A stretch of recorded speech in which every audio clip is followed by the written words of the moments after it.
प्रेरणास्पद कथा YouTube channel पर मैं धनंजय जैन आप सभी का हार्दिक अभिवादन करता हूं। दोस्तों, छोटी सी कहानी डीजे की जुबानी। आज की कहानी दिल को झकझोर देने वाली कहानी है। दोस्तों, वासु भाई और वीना बेन दोनों दंपत्ति पेशे से चिकित्सक थे और विवाह होने के पश्चात 3 साल हो गए थे, उन्हें कोई संतति नहीं थी। इसलिए मस्ती से जैसे ही छुट्टियां मिलती घूमने के लिए निकल जाते थे। इस बार उन्हें 3 दिन की छुट्टी थी तो सोचा क्यों नहीं इंदौर उज्जैन में जाकर मौज मस्ती की जाए और उज्जैन में महाकाल के दर्शन किए जाए। दोनों साथ में ही पढ़ते थे मेडिकल कॉलेज में और दोनों को प्यार हो गया। परिवार की सम्मति से दोनों का विवाह भी हो गया। बस संतति नहीं होने के कारण से, रिस्पॉन्सिबिलिटी ज्यादा नहीं होने के कारण से, जैसे ही गवर्नमेंट द्वारा उन्हें छुट्टियां मिलती 2-3 दिन की, तो उसका पूरा लुत्फ उठाते थे, फायदा उठाते थे। यही सोचकर उन्होंने इंदौर में, क्योंकि वासु भाई ने सुन के रखा था कि इंदौर में खाऊ गल्ली है, तरह तरह के पकवान, तरह तरह का खाना, शाम को 7:30-8 बजे वो खाऊ गल्ली शुरू हो जाती है, रात को 11-12 बजे तक चलती है। जो खाने के शौकीन हैं उन्हें गर्मा गर्म चीज और इतनी स्वादिष्ट, आप कभी जाओ इंदौर तो खाऊ गल्ली में जाना मत भूलना। दोस्तों, यही सब प्लान बनाकर दोनों ने निश्चय किया और निकल पड़े। 350 किलोमीटर का सफर था। महाराष्ट्र की बॉर्डर उन्होंने पार की। अब सिर्फ 200 किलोमीटर इंदौर बचा हुआ था। बारिश भयंकर हो रही थी। ये लोग सवेरे अर्ली मॉर्निंग 4 बजे निकल गए थे और इन्होंने सोचा कि खाना हम इंदौर जाके ही खाएंगे। 12, 12:30, 1 बजे तक तो पहुंच ही जाएंगे। बारिश की वजह से और जगह जगह कीचड़ होने की वजह से रास्ता भी खड्डों से परिपूर्ण हो चुका था। अभी भी 40 किलोमीटर दूर था इंदौर।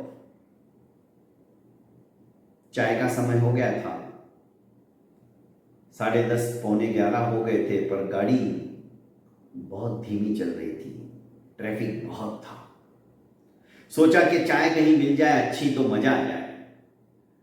रास्ते के दूसरी तरफ ही एक झोपड़ी सी बनी हुई थी और झोपड़ी के बाहर वेफर्स के पैकेट लटके हुए थे।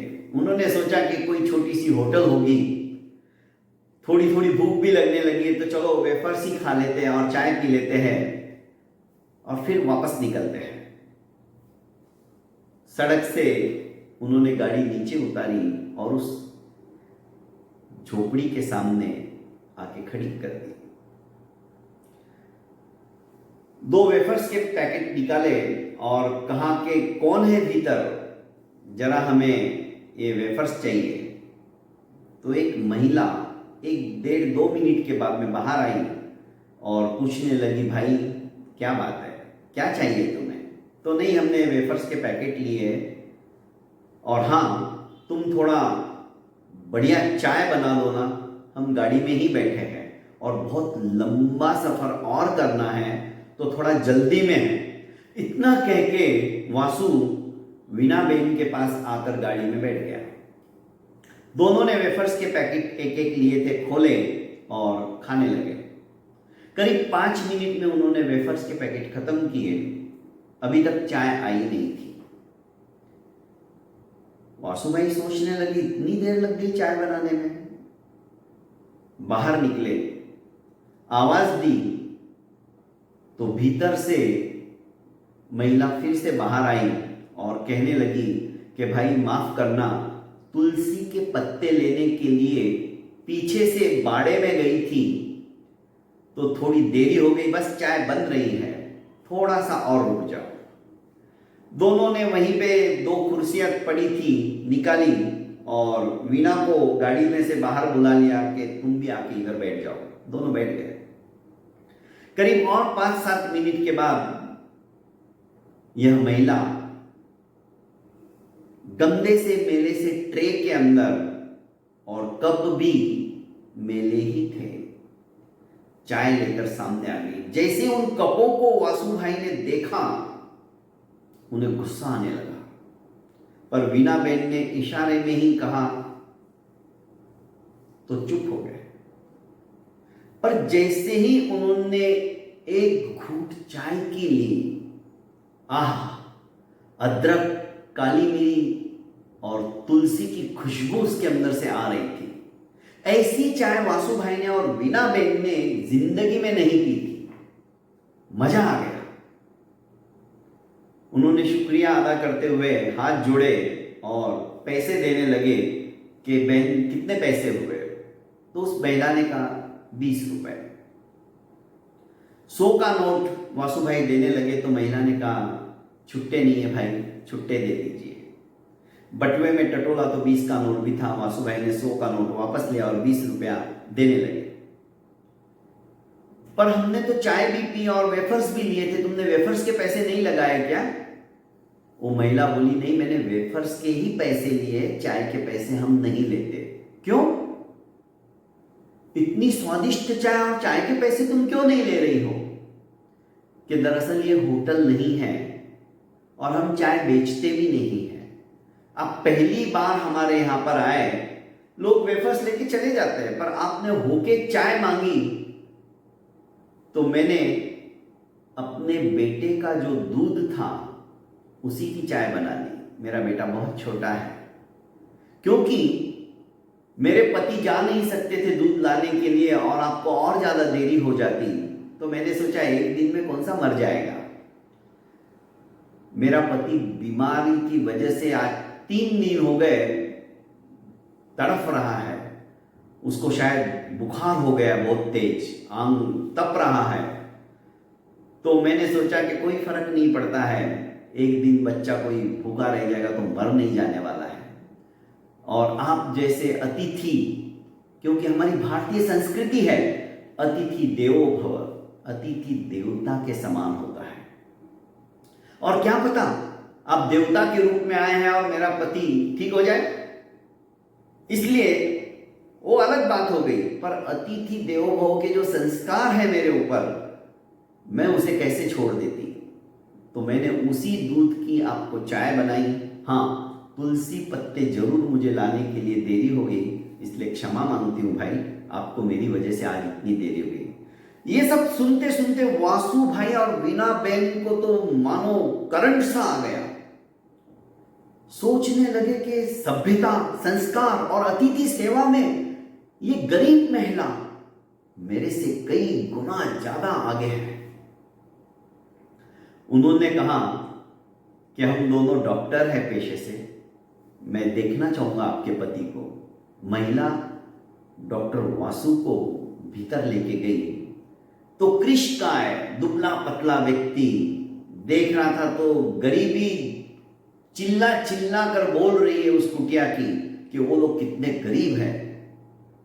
चारपाई के ऊपर उसका पति सो रहा था, लेटा हुआ था और कांप रहा था बुखार के मारे। इसने नब्ज देखी, सर पे हाथ लगाया तो सर भयंकर तप रहा था। उसने कहा बहन जी 2 मिनट रुकिए, मैं गाड़ी में से कुछ दवाइयां लेके आता हूं। वो फटाफट गया, डिक्की खोली, दवाई का बॉक्स निकाला और जो जो मेडिसिन उस मरीज को देनी थी दे दी। फिर भी कहा कि ये इतने जल्दी ठीक नहीं होंगे इस दवाइयों से। वीणा को कहा कि वीणा तुम यहीं रुको, मैं पीछे के गांव में जो आधा घंटा ही लगेगा मैं जाके आता हूं और सलाइन की बोतल भी लेके आता हूं और इंजेक्शन भी लेके आता हूं। निकल गए वासु भाई। आधे घंटे के करीब बराबर वे आ गए मेडिकल से। उन्होंने सारी दवाइयां ले ली थी और सलाइन की बोतल चढ़ा दी। जब तक सलाइन चलती रही, इंजेक्शन भी दे दिया था उसी बोतल के अंदर, वे दोनों बैठे रहे, गपशप करते रहे। साथ साथ मेडिसिन और ये सब चीजें लाने के साथ 3-4 थैलियां दूध की भी फिर से वासु भाई लेके आए थे और कहा कि नहीं, आपके बेटे को दूध दो और अलग से एक और चाय हमको पिला दो। करीब 1.5-2 घंटे तक वे वहां बैठे रहे। इसे थोड़ा अच्छा लगने लगा। वासु भाई ने कहा कि बहन अब इजाजत दो, हमें आगे जाना है। यह महिला बड़ी खुश हुई, उन्हें इजाजत दी, वे निकल गए। 3 दिन तक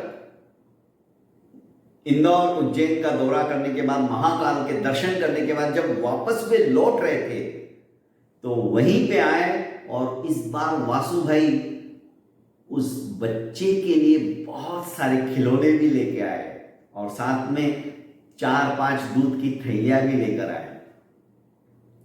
खाने पीने की मिठाइयां वगैरह सामग्री तो साथ में ही थी। गाड़ी रुकी। गाड़ी की आवाज आते ही दोनों दंपत्ति बाहर आए। उन्हें देखते ही खुश हो गए। वो महिला कहने लगी कि आपकी दवाई से तो ये दूसरे ही दिन उठ के बैठ गया, आप भगवान बन के हमारे घर पे आए थे। उसने कहा मैं भगवान नहीं, अतिथि ही हूं और आज भी तुम्हारे हाथ की वो स्वादिष्ट चाय पिए बिना जाऊंगा नहीं। उसने दूध की थैलियां, मिठाइयों का बॉक्स, बच्चे के लिए खिलौने, सब कुछ दिया और मस्त गपशप मारते रहे। पर एक प्रतिज्ञा वासु भाई ने और वीणा बहन ने की कि हम जाते ही, उन्होंने बैंक से लोन लिया था और अपना खुद का हॉस्पिटल शुरू करने वाले थे। उन्होंने कहा कि आज से मैं इस महिला की वजह से गरीबों से बिल्कुल भी पैसा नहीं लूंगा। चलो, महाकाल के दर्शन करने के बाद हम एक नई शुरुआत कर रहे हैं, तो ये शुरुआत में पहला नियम हम दोनों का रहेगा। क्योंकि वीणा बहन जो थी ये स्त्री रोग विशेषज्ञ थी और वासु भाई जो थे डॉक्टर ऑफ मेडिसिन। इन दोनों ने प्रतिज्ञा कर ली। आए, अस्पताल करीब करीब रेडी हो चुका था, बस दर्शन करने की इच्छा थी और फिर शुरुआत करने की इच्छा थी। ऐसा भी नहीं कि उन्होंने अपना जॉब छोड़ा था। गवर्नमेंट जॉब करते हुए बचे हुए टाइम में वे ये सेवा भी देना चाहते थे, कर लिया। पर दोनों बनिए के बेटे थे और बनिए के बेटे 99% दोस्तों जॉब नहीं करते, वो बिजनेस ही करते हैं। यही सोचकर उन्होंने साथ साथ रहेंगे, एक ही अस्पताल में रहेंगे, ये प्लानिंग करके अस्पताल रेंट से लिया था और उसका लोन फेडते रहेंगे। क्योंकि अस्पताल में लगने वाली जो सामग्री थी बहुत कुछ थी। बेड थे, वेंटिलेटर थे, ऑक्सीजन था, बहुत कुछ लगता है। खैर, वो जगह उन्होंने रेंट से ले ली थी तो अपना काम शुरू करने वाले थे, शुरू कर भी दिया। पर धीरे धीरे चंद महीनों में ही वासु भाई और वीणा बहन, इन दोनों की ख्याति पूरे शहर में व्याप्त हो गई। कारण, क्योंकि उन्होंने रिसेप्शन पर कह दिया था कि आज से आप कोई भी फीस मरीज से नहीं लोगे, फीस डायरेक्ट मैं लूंगा। जब मरीज जाता और उन्हें पता चलता कि बहुत गरीब है, उसकी वस्तु स्थिति क्या है, वो देखते, बातचीत में ही समझ जाते, गरीबों से वो बिल्कुल भी पैसा नहीं लेता और बजाय उसके सैंपल के जो मेडिसिन वगैरह आती थी वो अपनी तरफ से उनको दे देते थे। मरीज खुश हो जाता था। सिर्फ पैसे वालों से ही वे पैसा लेते थे और वो भी उतना ही लूटने का काम नहीं, काटने का काम नहीं। आज की परिस्थिति बहुत अलग हो गई है दोस्तों, बहुत विचित्र हो गई है। बहुत इने गिने डॉक्टर्स ऐसे होंगे जिनके दिल के अंदर मानवता जग रही हो। आज डॉक्टर को लोग कसाई तक कहने लग गए हैं। मेरे हिसाब से कसाई भी उनसे अच्छा, क्योंकि वो सिर्फ एक बार काटता है। जो भी डॉक्टर मेरी एक कहानी सुन रहे होंगे, मुझे गालियां भी दे रहे होंगे, कोई बात नहीं, पर मैं सबके लिए नहीं कह रहा हूं। जो डॉक्टर ऐसे हैं उन्हीं के लिए मैं कह रहा हूं। कसाई सिर्फ एक बार काटता है, पर ऐसे डॉक्टर जितनी बार हम जाते हैं उतनी बार काटते हैं। वो गरीब भी नहीं देखते, पहले पैसे रखो उसके बाद में पेशेंट को छूते हैं। कहां है मानवता? खैर, आज उस विषय में नहीं जाता। आज का विषय कुछ अलग है, क्योंकि आज का विषय सभ्यता, संस्कार और अतिथि सेवा का है। दोस्तों, डॉक्टरों की दिगंत के अंदर ख्याति जब व्याप्त होने लगी तो दूसरे डॉक्टरों के पेट में दर्द होने लगा। अरे, हम इतने साल पुरानी प्रैक्टिस हमारी, और हमारी तरफ कोई नहीं आ रहा है, सारी भीड़ रहती है। और ये डॉक्टर वासु और वीणा बेन ऐसे थे, इनके बोलने से ही आधी बीमारी गायब हो जाती थी। साइकोलॉजिकल लोग क्या सोचता है, इनका चेकअप होने के बाद में ये कहते थे बस ये 3 दिन तक गोलियां लो, वापस आने की जरूरत नहीं है, आप एकदम ठीक हो जाओगे। इतना कॉन्फिडेंस उनको दे देते थे। आधी बीमारी तो डॉक्टर के बोलने से ही चली जाती थी। दोस्तों, चमत्कार इसे कहते हैं। आपके वचनों का जो प्रभाव है सामने वाले के दिल के ऊपर असर तभी करता है जब आपको खुद को आत्मविश्वास हो। और यही विश्वास वो मरीजों के अंदर पैदा कर देते हैं कि तुम्हें कुछ नहीं हुआ है, तुम डरो मत, बिल्कुल कल तो भागोगे। आदमी तो वैसे ही तैयार हो जाता है। और आजकल तुमको सीटी स्कैन करना पड़ेगा, तुमको ये करना पड़ेगा, तुम फलाने जगह जाके हार्ट का फोटो निकाल के लाओ, ब्लॉकेजेस है या नहीं वो देखना पड़ेगा। 10 तरह की बीमारियां बता देते हैं कि आपको ये भी हो सकता है, आप इसका भी चेकअप करा के आओ, ये भी करा के आओ। बेचारा गरीब कहां भागेगा, क्या करेगा? वो तो लंबा चौड़ा बिल देख के अपना दम तोड़ देता है। दोस्तों, पर जब दूसरे डॉक्टरों की हालत खराब होने लगी तो उन्होंने डॉक्टर एसोसिएशन के जो चेयरमैन थे उनके पास गुहार लगाई और कहा कि ये वासु भाई और वीणा बेन, इन्होंने तो हम सबकी हालत खराब करके रखी, आप जाके उनको बोलो, फीस भी नहीं लेते हैं। लोग हमें मुंह पे कह के जाते कि तुम तो इतनी फीस लेते हो, तो फीस भी नहीं लेते हैं। और उनके पास गया हुआ आदमी तो फटाफट निरोगी बन जाता है। आप जाके उन्हें समझाओ। चेयरमैन जब वहां पे पहुंचे और उन्होंने कहा कि वासु भाई तुम ऐसा क्यों करते हो, जबकि तुमने बैंक का इतना लोन लिया है, वो लोन फेरते फेरते उनका ब्याज भरते भरते तुम तो पागल हो जाओगे, तुम्हारी तो जिंदगी निकल जाएगी, तुम कमाओगे ही नहीं तो भरोगे क्या? वासु भाई ने उस दिन का किस्सा उस चेयरमैन को सुनाया। मैं ऐसा क्यों करता हूं? क्योंकि वे बोले एमबीबीएस में और एमडी में भी मैं गोल्ड मेडलिस्ट हूं, पर जब उस महिला को मैंने देखा, उस गरीब महिला को, जो पहली बार मैं उसके वहां पे गया और वेफर्स के पैकेट लिया और उसको सिर्फ मुंह से बोला कि 2 कप चाय भी बना दो, तो उसने चाय के पैसे नहीं लिया और उसने कहा कि मैं चाय के पैसे नहीं लेती हूं, अतिथि देवो भव, सभ्यता और संस्कार की जो बात मैंने उसमें देखी, तो मेरा एक गोल्ड मेडलिस्ट उसके आगे कुछ भी नहीं है, तुच्छ है। वो मेरे से कई गुना ज्यादा आगे बढ़ के निकल गई है, तो क्या मैं उस महिला से इतना सा नहीं गुण सीख सकता हूं? और हमारा तो पहला आद्य कर्तव्य है मरीज की सेवा करना, उसको लूटना नहीं। तो मैं क्या गलत कर रहा हूं?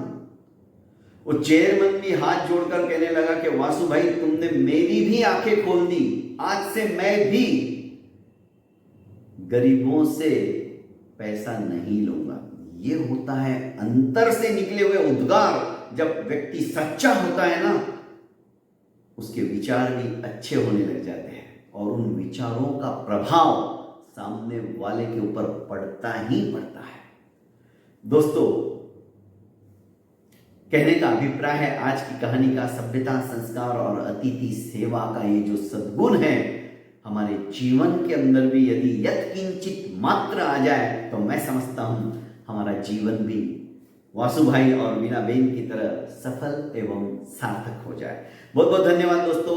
प्रेरणास्पद कथा यूट्यूब चैनल को आपने अभी तक लाइक एवं सब्सक्राइब नहीं किया है तो कर लीजिए, और हाँ, कमेंट बॉक्स के अंदर मेरी कहानियां सुनकर आपके मन में जो भी भाव आते हैं आप जरूर टाइप करके लिखिए। इससे मेरा उत्साह बढ़ेगा और नित्य नई कहानी आपके सामने रखने का मैं प्रयास करूंगा। बहुत बहुत धन्यवाद। प्रणाम।